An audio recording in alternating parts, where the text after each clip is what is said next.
سیدہ عائشہ چونکہ آپ صلی اللہ علیہ وسلم کی بیوی تھیں اور ظاہر ہے کہ آپ صلی اللہ علیہ وسلم کے اہل بیت میں بھی داخل ہیں، تو آپ صلی اللہ علیہ وسلم کی جو آئلی زندگی ہے، جو میاں بیوی کا ریلیشن شپ ہے، اسی طریقے سے غسل اور وضو اور باقی حیض و نفاس کے جو معاملات ہیں اور جنابت کے ایشو ہیں، یہ تمام ساری احادیث جو ہیں وہ ظاہر ہے کہ آپ کی بیوی سے ہی آگے ٹرانسفر ہونی تھی، اور اسی میں حکمت ہے کہ بڑی کم عمر میں سیدہ عائشہ کا نکاح ہوا نبی صلی اللہ علیہ وسلم کے ساتھ، تاکہ ایک کلین سلیٹ میموری والی عورت آپ صلی اللہ علیہ وسلم کے عقد میں آئے اور آپ صلی اللہ علیہ وسلم اس کی تربیت کریں، کیونکہ اس نے آپ صلی اللہ علیہ وآلہ وسلم کے بعد 47 سال تک زندہ رہنا تھا، 58 ہجری میں فوت ہوئی ہیں، تو اور کئی صحابہ کی استاد ہیں، ان تک دین پہنچانا تھا، اس لیے سیدہ عائشہ رضی اللہ تعالیٰ عنہا کی جو تربیت ہے وہ بھی ایک قسم کی آپ صلی اللہ علیہ وسلم کے گھر میں ہوئی ہے، کیونکہ بالکل چھوٹی عمر کے اندر 9 سال کی عمر کے اندر بخاری اور مسلم دونوں میں احادیث موجود ہیں، اور اس حوالے سے جو غامدی صاحب اور چند کچھ اور لوگ جو ہیں اس معاملے میں اس کو 9 کو 19 بنانے کی کوشش کر رہے ہیں، تو وہ جو کوشش کر رہے ہیں غیر مسلم تو پھر بھی خوش نہیں ہوں گے، کیونکہ وہ تو پھر بھی کہیں گے کہ ایک ایسا شخص جس کی عمر جو ہے وہ 52 سال ہے، اس کے ساتھ 19 سال کی لڑکی کی شادی بھی صحیح نہیں ہے، جب تک آپ اس 19 کو 49 تک نہیں لے جاتے نا تو غیر مسلم نہیں خوش ہوں گے، لہذا یہ ایفرٹ جو ہے وہ بالکل فضول ایفرٹ ہے، اس کی بجائے اس کو آپ صلی اللہ علیہ وسلم کی خصوصیت سمجھیں، ظاہر ہے کہ وہ بالغہ والا معاملہ تو تھا، کم عمر اس لیے کہ تاکہ آپ صلی اللہ علیہ وسلم کی آئلی زندگی آگے ٹرانسفر ہو سکے، اور یہ واحد بیوی ہیں جو کنواری ہیں، باقی تو سب آپ صلی اللہ علیہ وسلم کی بیویاں جو ہیں وہ یا تو بیوہ ہیں یا طلاق یافتہ ہیں۔ تو بھائیو، پہلی حدیث صحیح بخاری اور صحیح مسلم کی متفق علیہ حدیث ہے، اور مشکات میں اس کا نمبر ہے 6188 6188، کہ نبی صلی اللہ علیہ وآلہ وسلم ارشاد فرماتے ہیں کہ اے عائشہ، تم خواب میں مجھے 2 مرتبہ دکھائی گئی، سفید ریشمی کپڑے میں فرشتے نے تمہیں اٹھایا ہوا تھا اور مجھے آ کر خبر دی کہ اے اللہ کے محبوب صلی اللہ علیہ وآلہ وسلم، یہ آپ کی ہونے والی بیوی ہے۔ تو آپ صلی اللہ علیہ وسلم فرماتے ہیں کہ میرے دل میں یہ بات بیٹھ گئی کہ اب چونکہ یہ خواب اللہ کی طرف سے ہے تو یقیناً عائشہ میرے عقد میں آئے گی، اور یہی ہوا، اللہ تعالیٰ نے وہ آپ صلی اللہ علیہ وسلم کا خواب پورا کر دیا، کیونکہ انبیاء کے خواب بخاری اور مسلم کی متفق علیہ حدیث ہے کہ وحی الہی ہوا کرتے ہیں، انبیاء کے خواب ڈیفینٹ ہوتے ہیں، ان کے علاوہ چاہے کوئی صحابی کا خواب ہو چاہے کوئی عام امتی کا، کوئی گارنٹی نہیں ہے کہ وہ واقعی اللہ کی طرف سے ہے یا شیطان کی طرف سے یا نفس کی طرف سے، لیکن انبیاء کے خواب جو ہیں وہی الہی ہوتے ہیں۔ قرآن میں حضرت ابراہیم علیہ السلام کو جو خواب دکھایا گیا اسماعیل علیہ السلام کی قربانی کے حوالے سے، تو وہ خواب میں دکھایا گیا، ورنہ اتنا بڑا ایکٹ کہ بیٹے کو قربان کرنے کے لیے تیار ہو جانا ڈیفینیٹ وحی کے بغیر تو ممکن نہیں ہے، تو ان کا خواب وحی الہی ہوا کرتا ہے۔ اچھا، اسی حدیث کا ایک طریق جامعہ ترمذی میں اور صحیح ابن حبان میں بھی موجود ہے، اور مشکات میں ہے 6191 نمبر، اسی حدیث کا طریق، اس میں الفاظ ہے کہ نبی صلی اللہ علیہ وسلم کے سامنے جبرائیل علیہ السلام بیداری میں، کیونکہ اس میں خواب کے الفاظ نہیں ہیں، جبرائیل علیہ السلام سبز کپڑے میں جو ریشمی تھا سیدہ عائشہ کی تصویر لے کر آئے اور یہ عرض کیا کہ ہذہ زوجتک فی الدنیا والآخرہ، اے نبی صلی اللہ علیہ وسلم، یہ دنیا میں بھی اور آخرت میں آپ کی بیوی ہے، الحمدللہ۔ اور یہ جو الفاظ ہے نا کہ دنیا اور آخرت میں آپ صلی اللہ علیہ وسلم کی بیوی ہیں، یہ جو ترمذی اور ابن حبان میں آئے اور مشکات میں، اتنے الفاظ صحیح بخاری میں بھی موجود ہیں۔ انٹرنیشنل نمبر کے مطابق 7100 کتاب الفتن میں جنگ جمل کے حوالے سے جو حدیث ہے، اور سیدہ عائشہ کے فضائل میں امام بخاری نے اسے پھر الگ سے 3772 نمبر حدیث انٹرنیشنل نمبر کے مطابق لی ہے کہ مولا علی رضی اللہ تعالیٰ عنہ علیہ السلام کے جو خاص شیعہ تھے، مولا کا مطلب ہے دلی محبوب، جو حدیث متواتر ہے جس میں میں نے پورا لیکچر بھی دیا ہے، مسئلہ نمبر 156 غدیر خم کی حدیث پہ، من کنت مولاہ فہذا علی مولاہ، جس کا جگری یار میں، اس کا جگری یار علی بھی ہونا چاہیے۔ تو مولا علی رضی اللہ تعالیٰ عنہ کے خاص شیعہ، صحیح بخاری 3772 اور 7100، عمار ابن یاسر رضی اللہ تعالیٰ عنہ وعلیہ السلام، جن کے ماں باپ اسلام کے پہلے شہداء ہیں، سیدنا یاسر اور سیدہ سمیہ رضی اللہ تعالیٰ عنہما وعلیہم السلام، ان کے بیٹے ہیں عمار ابن یاسر، جو جنگ جمل میں اور جنگ صفین میں سیدنا علی کے آپ سمجھ لیں آرمی چیف تھے. تو جنگ جمل کے لیے صحیح بخاری میں آتا ہے کہ سیدنا عمار ابن یاسر رضی اللہ تعالی عنہ نے کوفے کے منبر کے اوپر ایک خطبہ دیا اور اصحاب کوفہ کو جنگ جمل کے لیے تیار کیا، جبکہ سیدہ عائشہ، طلحہ اور زبیر مکے سے اپنی فوج لے کر نکل چکے تھے بصرہ کی طرف آنے کے لیے، اور حسن ابن علی جو ہے وہ منبر کی سب سے اوپر والی سیڑھی پہ تھے، اور نچلی سیڑھی پر عمار ابن یاسر نے خطبہ دیتے ہوئے کہا کہ اے لوگو، اس میں کوئی شک نہیں ہے کہ سیدہ عائشہ رضی اللہ تعالی عنہا وعلیہ السلام تمہارے نبی کی بیوی ہیں، دنیا میں بھی اور آخرت میں بھی. یعنی ان کا کوئی جو ٹائٹل ہے وہ چھن نہیں گیا اس غلطی کی وجہ سے،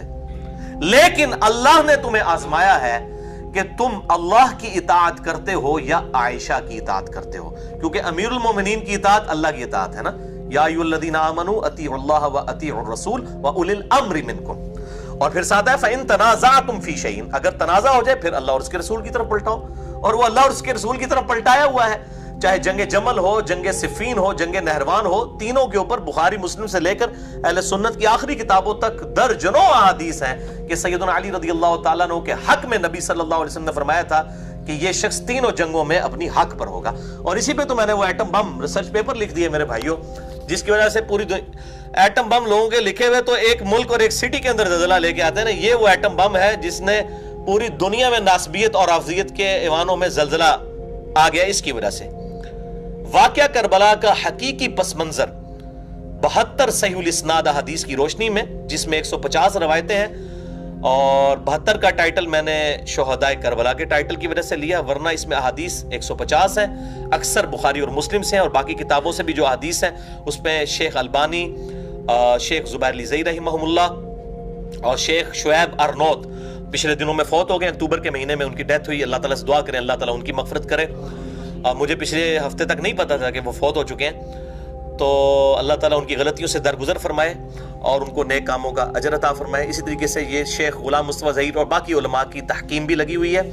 اور یہ ریسرچ پیپر انٹرنیشنل ہے، عربی میں بھی ہے، اردو میں بھی، انگلش میں بھی اور ہندی زبان میں بھی. اہلسنتپاک.com پر ریسرچ پیپر نمبر 5B ہے، واقعہ کربلا کا حقیقی پس منظر 72 صحیح الاسناد احادیث کی روشنی میں. اس میں یہ تمام احادیث میں نے الحمدللہ ڈال دی ہیں.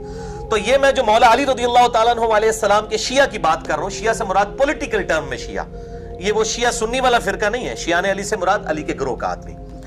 تو چونکہ عمار ابن یاسر کو سب مانتے ہیں، سنی ہو چاہے شیعہ ہو، تو میں نے ان کا خطبہ نقل کیا. انہوں نے کہا اللہ نے تمہیں آزمایا ہے، بے شک عائشہ دنیا اور آخرت میں تمہارے نبی کی بیوی ہیں، لیکن اللہ نے تمہیں آزمائش میں ڈالا ہے کہ تم عائشہ کی اطاعت کرتے ہو یا اللہ کی اطاعت کرتے ہو. تو بہرحال الحمدللہ رسپیکٹ والا معاملہ اپنی جگہ ہے. اور جنگ جمل کے حوالے سے چونکہ میں نے پچھلی دفعہ ڈیٹیل سے لیکچر دے دیا ہے، مسئلہ نمبر 159A، 92 منٹ کی گفتگو اہلسنتپاک.com پر. اور یہ جمل کا پچھلی دفعہ بھی کسی نے پوچھا تھا تو میں بتا دوں، جمل کہتے ہیں عربی میں اونٹ کو. تو چونکہ اس میں سیدہ عائشہ کو مس یوز کیا گیا اور ان کو ایک اونٹ پر سوار کر کے سیدنا علی کے خلاف لڑایا گیا، اس لیے اسے جنگ جمل کہا جاتا ہے. بہرحال نبی صلی اللہ علیہ وسلم کی پریڈکشن وہ پوری ہوئی، اور سیدہ عائشہ کو پھر سیدنا علی نے معاف بھی کر دیا اور ان کو عزت کے ساتھ واپس لوٹا دیا. حدیث حوض جو ہے اس کے حوالے سے میں نے ڈیٹیل کے ساتھ پچھلی دفعہ لیکچر دے دیا ہے، مسئلہ نمبر 159A. دوسری حدیث بھی صحیح بخاری اور صحیح مسلم سے ہے، اما عائشہ رضی اللہ تعالیٰ عنہ علیہ السلام کے فضائل میں، اور مشکات میں ہے 6187، کہ سیدہ عائشہ کہتی ہیں کہ نبی صلی اللہ علیہ وسلم ایک دن مجھ سے فرمانے لگے کہ اے عائشہ، یہ جبریل آئے ہوئے ہیں اور تمہیں سلام کہہ رہے ہیں. الحمدللہ.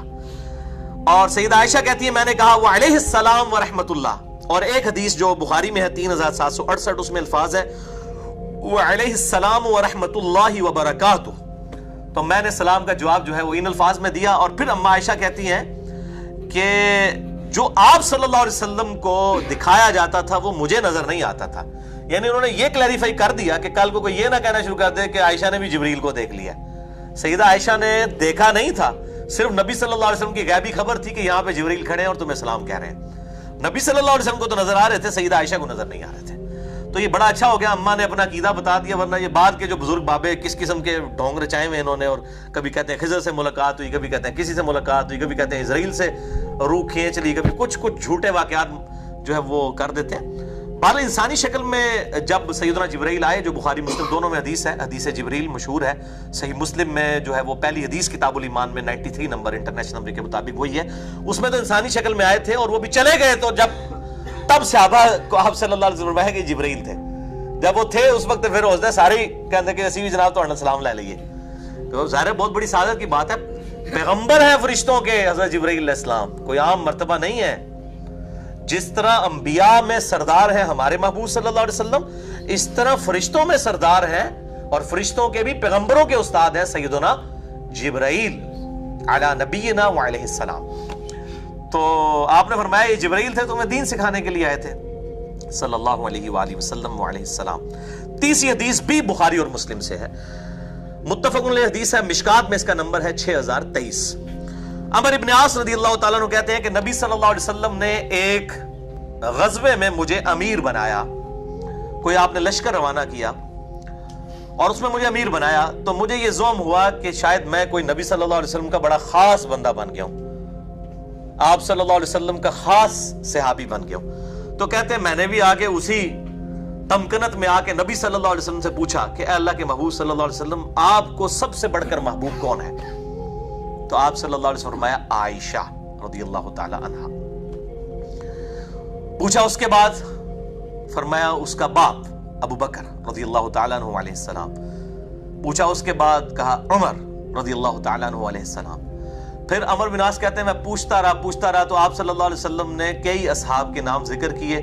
پھر میں اس ڈر سے خاموش ہو گیا کہ کہیں اس لسٹ میں آخری نمبر ہی نہ میرا آ جائے، پھر میں خاموش ہو گیا۔ تو اس میں بھی آپ صلی اللہ علیہ وسلم نے سیدہ عائشہ رضی اللہ تعالی عنہا سے اپنی محبت کا اظہار فرمایا۔ چوتھی حدیث بھی بخاری اور مسلم کی متفق علیہ حدیث ہے، دیکھ لیں میں نے کہا تھا 8 کی 8 بخاری اور مسلم میں سوائے ایک ہے، اور مشکات میں ہے 6179 6189 کہ صحابہ کرام علیہم رضوان کہتے ہیں کہ ہم نبی صلی اللہ علیہ وسلم کو جب کوئی تحفہ دینا چاہتے تھے تو ہم انتظار کرتے تھے کہ سیدہ عائشہ کی باری کا دن جب آئے تو اس دن آپ صلی اللہ علیہ وسلم کے گھر میں ہم تحفہ بھیجیں، کیونکہ آپ صلی اللہ علیہ وسلم اس سے خوش ہوا کرتے تھے۔ آپ کی خاص ایک ایفیلیشن تھی سیدہ عائشہ کے ساتھ، اس کی ٹیکنیکل ریزن بھی ہے، میں نے پچھلی دفعہ بتایا تھا کہ جو آپ صلی اللہ علیہ وآلہ وسلم کی آئلی زندگی ہے، میاں بیوی کا ریلیشن شپ اور جو گھریلو معاملات ہیں، یہ سب کی سب سیدہ عائشہ کے ذریعے اکثر چیزیں جو ہیں وہ ٹرانسفر ہوئی ہیں آگے، اور آپ صلی اللہ علیہ وآلہ وسلم کے بعد 47 ایئرز تک یہ زندہ رہی ہیں، 58 ہجری میں فوت ہوئی ہیں، اور مدینہ شریف میں بقیع غرقد میں ان کا مدفن موجود ہے۔ تو صحابہ کہتے ہیں ہم وہ دن تلاش کرتے تھے، تو اب ظاہر ہے وہ سوکنے تھیں، جیلسی فیکٹر تھا۔ سیدہ عائشہ کہتی ہیں کہ آپ صلی اللہ علیہ وسلم کی بیویوں میں 2 گروپ بنے ہوئے تھے، ایک گروپ میں خود تھی، سیدہ عائشہ، حفصہ، صفیہ اور سودا رضی اللہ عنہم اجمعین وعلیہم السلام، اور دوسرے گروپ میں سیدہ ام سلمہ اور باقی جو ازواج تھی رضی اللہ عنہن وعلیہم السلام۔ تو وہ کہتے ہیں کہ ام سلمہ جو ہیں وہ آپ صلی اللہ علیہ وسلم کی ایک قریبی بیوی تھی، اور ان کی بھی ایک خاصیت ہے کہ وہ سب سے آخر میں فوت ہوئی ہیں۔ 62 ہجری میں آپ صلی اللہ علیہ وسلم کی وفات کے 51 سال کے بعد واقعہ کربلا کے بھی بعد فوت ہوئے ہیں، اور واقعہ کربلا کی جتنی پریڈکشنز ہیں اور اس حوالے سے سیدنا حسین کے جتنے فضائل ہیں وہ سب ام سلمہ ہماری ماں نے روایت کی ہیں رضی اللہ تعالیٰ عنہ وعلیہ السلام۔ تو دوسری جو گروپ کی لیڈر جو ہے ام سلمہ تھی، یہاں پر سیدہ عائشہ اور ام سلمہ، ان کے ذریعے سفارش کروائی گئی کہ نبی صلی اللہ علیہ وسلم سے کہا جائے کہ اپنے ذرا اصحاب کو یہ کہیں کہ کوئی ہماری باری کے دنوں میں بھی کوئی تحفے آ جایا کریں، اور اس سے مقصد آپ صلی اللہ علیہ وسلم کی توجہ حاصل کرنا تھا، تحفے حاصل کرنا نہیں تھا۔ تو سیدہ ام سلمہ نے جب یہ بات کی تو آپ صلی اللہ علیہ وسلم جو ہے وہ جلال میں آئے، اور آپ صلی اللہ علیہ وسلم فرمایا کہ مجھے عائشہ کے بارے میں تکلیف مت دیا کرو، اللہ کی قسم کسی اور میری بیوی کے لحاف میں مجھ پر کبھی وحی نازل نہیں ہوئی سوائے عائشہ کے رضی اللہ تعالیٰ عنہ۔ یہ بہت بڑی آپ رضی اللہ تعالیٰ عنہ کی ایک سمجھ لیں فضیلت ہے باقی امہات المومنین پر۔ اچھا، پھر بھی ان کی تسلی نہیں ہوئی، انہوں نے سیدہ فاطمہ کو پھر یوز کیا، کہ سیدہ فاطمہ کے بارے میں بخاری و مسلم کی حدیث ہے کہ فاطمہ میرے جگر کا ٹکڑا ہے، جس نے اسے تکلیف دی اس نے مجھے دی۔ تو سیدہ فاطمہ سے سفارش کروائی گئی کہ آپ نبی صلی اللہ علیہ وسلم سے کہیں کہ یہ اصحاب کو ذرا سمجھائیں کہ سیدہ عائشہ والی باری میں نہیں باقی باریوں میں بھی۔ تو نبی صلی اللہ علیہ وسلم نے سیدہ عائشہ جو ہے فاطمہ رضی اللہ تعالیٰ عنہا سے فرمایا اے میری بیٹی کیا تم اس سے محبت نہیں کرو گی جس سے تمہارا باپ محبت کرتا ہے؟ اللہ اکبر کبیرہ۔ تو وہ تو ظاہر ہے اوبیڈینٹ بیٹی تھی، انہوں نے کہا اللہ کے رسول صلی اللہ علیہ وسلم کیوں نہیں، میں اس سے محبت کروں گی جس سے میرا باپ محبت کرتا ہے۔ تو فرمایا پھر عائشہ سے محبت کرو۔ اچھا یہ سیدہ عائشہ سے عمر میں بڑی تھی سیدہ فاطمہ رضی اللہ تعالیٰ عنہ، تو فرمایا کہ اس سے محبت کرو۔ الحمدللہ۔ تو ہم بھی یہاں پر دعا کرتے ہیں کہ اے اللہ ہم تیرے محبوب صلی اللہ علیہ وسلم سے، ان کے اہل بیت سے، ان کے اصحاب سے، امہات المومنین سے رضی اللہ عنہم اجمعین وعلیہم السلام اجمعین سے محبت کرتے ہیں۔ اے اللہ اسی محبت کا وسیلہ تجھے پیش کرتے ہیں، ہمارے اس نیک عمل کا وسیلہ، کہ قیامت والے دن ہمیں اپنے محبوب صلی اللہ علیہ وسلم کی شفاعت نصیب فرما، آپ صلی اللہ علیہ وسلم کے مبارک ہاتھوں سے حوض کوثر نصیب فرما، آپ صلی اللہ علیہ وسلم کے جھنڈے تلے جگہ عطا فرما، اور جنت میں آپ صلی اللہ علیہ وآلہ وسلم کا پڑوس عطا فرما، آمین۔ پانچویں حدیث بھی بخاری اور مسلم کی متفق علیہ حدیث ہے، اور مشکات میں اس کا نمبر ہے 5724۔ ابو موسیٰ اشعری رضی اللہ تعالیٰ عنہ کہتے ہیں کہ نبی صلی اللہ علیہ وآلہ وسلم نے ارشاد فرمایا کہ مردوں میں تو بہت کامل ہوئے ہیں، یعنی بڑے بڑے نیک مرد دنیا میں ہو گزرے ہیں، لیکن عورتوں میں دو عورتیں ہیں جو کامل ہوئی ہیں۔ نمبر ایک مریم بنت عمران، عیسیٰ ابن مریم کی والدہ رضی اللہ تعالی عنہا وعلیہم السلام، اور دوسری آسیہ زوجہ فرعون، یعنی فرعون کی جو بیوی تھی آسیہ، اور سیدہ مریم، یہ دو کامل عورتیں ہیں۔ یہ ویسے انڈیا پاکستان میں تو مائی رابعہ بصریہ مشہور کی ہوئی ہیں، ادی کلندر تھے وہ، یہ میں آپ کو احادیث والی بتا رہا ہوں کون سی کامل عورتیں ہیں۔ سیدہ مریم رضی اللہ تعالی عنہا اور سیدہ آسیہ رضی اللہ تعالی عنہا وعلیہم السلام۔ اور پھر آپ صلی اللہ علیہ وسلم فرمایا کہ عائشہ کی فضیلت باقی عورتوں پر ویسی ہے جیسا کہ ثرید کی فضیلت باقی کھانوں پر ہے۔ آپ صلی اللہ علیہ وسلم کو ثرید بڑا پسند تھا۔ ثرید کہتے ہیں چوری کوٹ کر شوربے میں ڈال کر اس کو کھانا۔ تو آپ صلی اللہ علیہ وسلم نے کمپیریزن کیا کہ جس طرح مجھے کھانے میں یہ چیز پسند ہے، اسی طریقے سے اپنی باقی بیویوں کی نسبت عائشہ مجھے زیادہ پسند ہے۔ الحمدللہ۔ بہرحال اس میں جو طارق جمیل صاحب، میں ان کی بڑی عزت کرتا ہوں اور میں اسے مجاہد سمجھتا ہوں، جس طریقے سے دیوبندیت کے اندر یزیدیت اور ناصبیت کا فتنہ اٹھا، اس کے خلاف جس طریقے سے وہ ڈھال بنے ہوئے ہیں طارق جمیل صاحب، اللہ تعالیٰ ان کو جزائے خیر عطا فرمائے، ان کی بڑی عزت کرتا ہوں۔ لیکن انہوں نے ایک لیکچر میں بیان کر دیا کہ جی یہ جو سیدہ مریم ہے اور سیدہ آسیہ جو ہیں رضی اللہ تعالی عنہما علیہم السلام، یہ جنت میں نبی صلی اللہ علیہ وسلم کی بیویاں ہوں گی۔ تو میرے بھائی اس میں کوئی صحیح حدیث موجود نہیں ہے کہ یہ جنت میں آپ کی بیویاں ہوں گی صلی اللہ علیہ وآلہ وسلم، تو اس میں بڑی احتیاط کرنی چاہیے۔ بہرحال جہاں تک جنتی عورتوں کے سردار والا ایشو ہے نا، تو وہ میرے بھائیوں بالکل کلیئر ہے، صحیح بخاری اور صحیح مسلم کی متفق علیہ حدیث ہے، اور مشکات میں اس کا نمبر ہے 6138، بخاری مسلم دونوں میں ہے، کہ اپنے وفات سے کچھ عرصہ پہلے سیدہ فاطمہ کو بلا کر آپ صلی اللہ علیہ وسلم نے کان میں ایک بات کہی تو وہ رو پڑی، اور پھر ایک بات کہی تو ہنس پڑی۔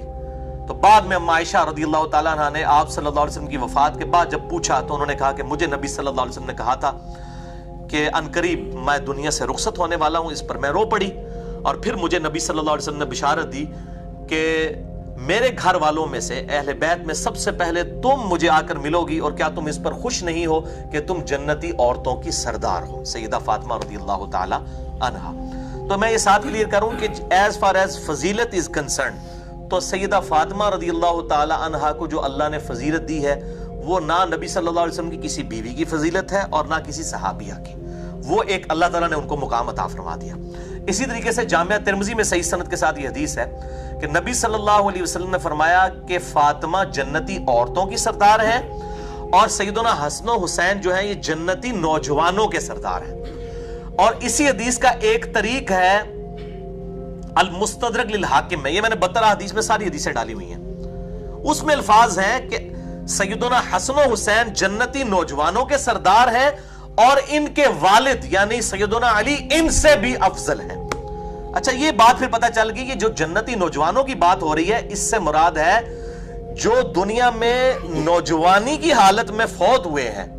ان کے سردار جنت میں سیدنا حسن و حسین ہوں گے، کیونکہ جنت میں تو سب نے جوان ہی ہونا ہے 30 سال کا.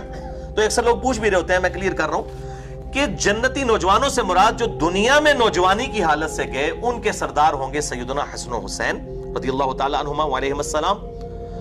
اور ساتھ المستدرک للحاکم میں ہے کہ ان کے والد ان سے بھی افضل ہیں. اچھا، اگر وہ جنتی سردار ہیں تو سردار سے افضل وہی شخص ہو سکتا ہے کہ جب وہ کسی اور کیٹیگری میں فال کر رہا ہو، ورنہ سیدنا علی بھی ان کے انڈر آ جاتے. تو اس سے مراد ہے جو جنتی نوجوان جو دنیا میں نوجوانی کی حالت سے گئے ان کے سردار سیدنا حسن و حسین ہے. اور جو دنیا میں بڑھاپے کی حالت میں گئے تو اس میں بھی حدیث موجود ہے، اور خود مولا علی علیہ السلام سے حدیث ہے سنن ابن ماجہ میں، اور جامع ترمذی میں بھی موجود ہے کہ سیدنا علی کہتے ہیں کہ نبی صلی اللہ علیہ وسلم نے فرمایا، اور انس ابن مالک سے بھی روایت ہے کہ ابو بکر اور عمر رضی اللہ تعالی عنہما تمام جنتی بوڑھوں کے سردار ہوں گے سوائے انبیاء اکرام علیہم السلام کے. اب اس نے مزید کلیئر کر دیا کہ انبیاء پھر باہر ہو گئے، انبیاء کے سردار حسن و حسین بھی نہیں ہے، مولا علی بھی نہیں ہے، مولا ابو بکر اور مولا عمر بھی نہیں ہے. جنتی جو بوڑھے ہوں گے، یعنی دنیا میں جو بڑھاپے کی حالت سے گئے ادر دین انبیاء، اس حدیث میں الفاظ ہے ادر دین پروفٹس، ان کے سردار ہوں گے سیدنا ابو بکر اور عمر. اس کیٹیگری میں سیدنا علی آتے ہیں رضی اللہ تعالی عنہ وعلیہ السلام. تو یہ میں نے وہ مسئلہ افضلیت کے حوالے سے بھی کلیئر کر دیا. باقی ہم تو سب کا احترام کرتے ہیں، اور مجھ سے اکثر لوگ جو ہیں وہ مسئلہ افضلیت کے حوالے سے پوچھ رہے ہوتے ہیں، تو میں تو کئی جگہ اس کی ریکارڈنگ کروا بھی چکا ہوں. یہ 72 احادیث میں بھی میں نے وہ حدیث نقل کر دی ہے، میں آپ کو بتا بھی دیتا ہوں. سیدنا علی سے ہی خود ہے، میرا وہی عقیدہ جو مولا علی کا عقیدہ ہے. صحیح بخاری میں انٹرنیشنل نمبر کے مطابق 3671 3671 سیدنا ابو بکر کے فضائل کے چیپٹر میں امام بخاری لے کے ہیں اس حدیث کو کہ نبی صلی اللہ علیہ وسلم کے محبوب ترین صحابی سیدنا مولا علی رضی اللہ تعالی عنہ وعلیہ السلام سے ان کا اپنا بیٹا محمد بن حنفیہ پوچھتا ہے، جو حنفیہ نامی عورت جو سیدہ فاطمہ کی وفات کے بعد اس سے شادی کی، اس سے جو بیٹا تھا، وہ پوچھتا ہے ابا جان بتائیے کہ اس امت میں رسول اللہ صلی اللہ علیہ وسلم کے بعد سب سے افضل کون ہے؟ تو مولا علی نے کہا کہ ابو بکر رضی اللہ تعالی عنہ علیہ السلام. وہ کہتے ہیں پھر میں نے پوچھا اس کے بعد؟ تو انہوں نے کہا کہ عمر. تو کہتے ہیں میں نے اب خدشہ ہوا کہ اب میں تیسری دفعہ پوچھوں گا تو عثمان کا نام لیں گے، تو میں نے کہا کہ ابو بکر عمر کے بعد تو پھر آپ ہی ہوں گے نا. اللہ اکبر. سیدنا علی نے عاجزی فرمائی اور کہا کہ میں تو عام مسلمانوں میں سے ایک مسلمان ہوں. الحمدللہ. ومن احسن قولا ممن دعا الى اللہ وعمل صالحا وقال اننی من المسلمین. سورہ حامیم السجدہ جسے سورہ فصلت بھی کہتے ہیں، یہ اس کی آیت ہے. اس سے بڑھ کر کس کی بات اچھی ہو سکتی ہے جو لوگوں کو اللہ کی طرف بلائے، یعنی قرآن کی طرف سنت کی طرف بلائے، اور خود بھی نیک اعمال کرے اور پھر بھی کہے کہ میں بھی عام مسلمان ہوں. تو یہ ان کی عاجزی تھی کہ سیدنا علی نے کہا کہ میں تو عام مسلمانوں میں سے ایک مسلمان ہوں. لہٰذا مسئلہ افضلیت بھی اس حوالے سے کلیئر ہوا. بہرحال اہل سنت میں کئی ائمہ ایسے ہیں کہ جو سیدنا علی کو جو ہے سیدنا عثمان سے یا سیدنا ابو بکر اور عمر سے افضل سمجھتے ہیں، چاہے وہ امام عبد الرزاق ہوں یا امام حاکم ہو یا اور ائمہ ہو. تو یہ کوئی سنی شیعہ کنفلکٹ اس پہ نہیں آ جاتا، یہ ایک ظنی مسئلہ ہے، اور اس میں اگر کوئی اختلاف کر لے تو مطلب احترام کے دائرے کے اندر اختلاف رائے ہو سکتا ہے. بہرحال یہ نہیں ہونا چاہیے کہ ایک صحابی کی شان بیان کرتے ہوئے دوسرے کو کنڈیم کیا جائے. خلفائے راشدین کی میں بات کر رہا ہوں، باقی لوگ تو پھر دوسرے درجے کے، تیسرے درجے کے یا آخری درجے کے لوگ ہیں. میں خلفائے راشدین کی بات کر رہا ہوں. تو میں نے اپنا پوائنٹ آف ویو اس حوالے سے الحمدللہ کلیئر کر دیا. بہرحال یہی حدیث سیدہ مریم اور سیدہ آسیہ کے بارے میں جو آتی ہے بخاری مسلم میں، اسی کا ایک طریق سیدنا علی سے بخاری اور مسلم دونوں میں موجود ہے. اس میں الفاظ ہے کہ نبی صلی اللہ علیہ وسلم نے فرمایا کہ اپنے زمانے میں سب سے بہترین عورت تھی مریم رضی اللہ تعالی عنہا وعلیہ السلام، اور اس زمانے میں سب سے بہترین عورت ہے خدیجہ رضی اللہ تعالی عنہا، جو کہ نبی صلی اللہ علیہ وسلم کی سیدہ عائشہ سے بھی بڑھ کر محبوب ترین بیوی تھی، جو سب سے پہلے اسلام لے کر آئیں، ایون مولا علی سے بھی پہلے. سب سے پہلے یہ مان لائیں، اس کے بعد مولا علی، اس کے بعد زید بن حارثہ، اور پھر ابو بکر الصدیق رضی اللہ عنہم اجمعین وعلیہم السلام. تو سیدہ خدیجہ کو آپ نے فرمایا یہ سب سے بہترین عورت ہے اس زمانے کی. اللہ اکبر. بلکہ اسی کانٹیکسٹ میں بخاری اور مسلم میں ایک اور حدیث ہے، مشکات میں آپ کو ازواج مطہرات والے چیپٹر میں یہ حدیث بھی مل جائے گی. کہ عائشہ رضی اللہ تعالیٰ عنہ خود کہتی ہیں مجھے سب سے زیادہ جس عورت پہ رشک ہے وہ خدیجہ ہے، سیدہ فاطمہ کی ماں اور حضور کی بیوی، محبوب ترین۔ آپ صلی اللہ علیہ وسلم خدیجہ کا اتنا ذکر کرتے کہ مجھے خدیجہ پر رشک ہونے لگتا، حالانکہ میں نے خدیجہ کو دیکھا نہیں تھا۔ آپ صلی اللہ علیہ وسلم خدیجہ کی سہیلیوں کو بھی بکری ذبح کر کے اس کا گوشت تحفۃً بھجوایا کرتے تھے، حتیٰ کہ سیدہ عائشہ کے الفاظ ہیں بخاری و مسلم میں کہ کبھی کبھار مجھے اتنا رشک آتا کہ میں نبی صلی اللہ علیہ وسلم سے ناراض ہوتی اس بات پہ، اور میں کہتی خدیجہ کے علاوہ کوئی عورت ہی نہیں ہے دنیا کے اندر۔ میں وہ بتا رہا ہوں، وہ بیوی جو سیدہ عائشہ بھی جس پہ رشک کر رہی ہیں۔ تو جب سیدہ عائشہ کی ہم فضیلت کی بیان کر رہے ہیں تو حضرت خدیجہ کو چھوڑ کے، خدیجہ والا لیول نہیں تھا سیدہ عائشہ کا، نہ مرتبے میں اور نہ نبی صلی اللہ علیہ وسلم کی محبوبیت میں، یہ ان کے بعد کی بات ہے۔ تو اتنے الفاظ کہ خدیجہ کے علاوہ کوئی عورت ہی نہیں ہے۔ نبی صلی اللہ علیہ وسلم نے فرمایا کہ جب وہ حضرت عائشہ کہتی ہیں جب یہ بات کرتی تو نبی صلی اللہ علیہ وسلم اس کی خوبیاں گنوانا شروع کر دیتے، خدیجہ میں یہ خوبی تھی، خدیجہ میں یہ خوبی تھی، یعنی بتانے کے لیے کہ یہ خوبیاں ہیں جو تم میں بھی نہیں موجود ہیں، تم باقی بیویوں میں بھی وہ خوبیاں نہیں ہیں۔ اور پھر فرمایا کہ میری تو ساری اولاد ہی خدیجہ سے ہے، یعنی آپ کی جو چاروں بیٹیاں ہیں، ٹھیک ہے، اور سیدہ فاطمہ اور سیدہ رقیہ، سیدہ ام کلثوم اور سیدہ زینب رضی اللہ عنہم اجمعین وعلیہم السلام، یہ چاروں بیٹیاں سیدہ خدیجہ سے ہوئی ہیں، اور یہ ان کی اپنی بیٹیاں ہیں نبی صلی اللہ علیہ وسلم کی۔ یہ جو مشہور کیا نا، یہ پچھلے خاوند تھے اور عجیب و غریب وہ بتا رہے ہوتے ہیں صاحب کتاب، اس دنیا میں سب سے بڑا رافضی جو ابو بکر عمر کو نعوذ باللہ من ذالک اعلانیہ طور پر منافق کہتا ہے، یاسر الحبیب، عرب میں اس کے پائے کا کوئی رافضی نہیں ہے۔ میں شیعہ کی بات نہیں کر رہا، رافضی، اس کو خود شیعہ نے اور ایران نے نکال دیا تھا اور اس کو گمراہ ڈکلیئر کیا ہوا ہے۔ وہ بھی مانتا ہے کہ نبی صلی اللہ علیہ وسلم کی یہ چاروں بیٹیاں اپنی ہیں، سیدہ خدیجہ سے نبی صلی اللہ علیہ وسلم کی بیٹیاں ہیں، پچھلے خامد سے نہیں ہیں۔ تو یہ میں رافضیوں کو خصوصاً پھکی دینے لگوں کہ سب سے بڑا رافضی یاسر الحبیب، سنی اور شیعہ دونوں کتابوں میں ملتا ہے کہ آپ صلی اللہ علیہ وسلم کی اپنی بیٹیاں تھیں۔ باقی یہ جو وہ حساب لگانے شروع کرتے ہیں نا، اتنے سال کی عمر میں شادی ہوئی ہے، وہ صحابی غلط ہے، وہ سارے تاریخی روایتیں ہیں۔ کوئی صحیح سند سے ثابت نہیں ہے کہ نبی صلی اللہ علیہ وسلم کے عقد میں سیدہ خدیجہ جب آئیں تو ان کی عمر 40 سال تھی، کوئی صحیح سند سے ثابت نہیں ہے۔ اور نہ یہ صحیح سند سے ثابت ہے کہ آپ صلی اللہ علیہ وسلم کی ہجرت کے بعد یہ بیٹیاں پیدا ہوئیں، یہ اپنی ٹائمنگ پہ ہی پیدا ہوئیں اور الحمدللہ ہجرت کے وقت یہ بالغہ تھی۔ تو یہ میں نے ضمناً مسئلہ عرض کر دیا۔ تو سیدہ خدیجہ رضی اللہ تعالیٰ عنہ اتنی محبوب تھیں کہ 24 سال تک آپ صلی اللہ علیہ وسلم کے عقد میں رہی ہیں، 24 سال تک، اور آپ صلی اللہ علیہ وآلہ وسلم نے ان کی زندگی کے اندر دوسری شادی نہیں کی ہے۔ اس سے اندازہ کرنا ہے 49 نبوی میں جب نبی صلی اللہ علیہ وسلم کی عمر مبارک 49 سال ہوئی، کیونکہ آپ کی شادی 25 سال کی عمر میں ہوئی، اسی سال آپ پر 2 غم کے پہاڑ ٹوٹے، ایک سیدہ خدیجہ رضی اللہ تعالی عنہا کا جو ہے انتقال ہوا، اور دوسرا جناب ابی طالب کا۔ اس کو عام الحزن کہا جاتا ہے، غم والا سال آپ صلی اللہ علیہ وسلم کے لیے غم والا سال تھا کہ 2 ایسی ہستیاں جو آپ صلی اللہ علیہ وسلم کی ڈھارس بندھانے والی تھیں، سیدہ خدیجہ اور جناب ابی طالب، وہ آپ صلی اللہ علیہ وآلہ وسلم سے رخصت ہوئے۔ تو آپ صلی اللہ علیہ وسلم نے سیدہ خدیجہ کی زندگی میں دوسری شادی کبھی نہیں کی ہے۔ یہ آپ صلی اللہ علیہ وسلم کی ایک خاص ایفیلیشن تھی اپنی اس بیوی کے ساتھ، ورنہ اس زمانے میں کتنی آفرز تھیں، لیکن آپ صلی اللہ علیہ وسلم اس معاملے میں یعنی اتنی زیادہ محبت فرماتے تھے کہ کسی اور عورت کے ساتھ سیدہ خدیجہ کو آپ نے شیئر نہیں کیا۔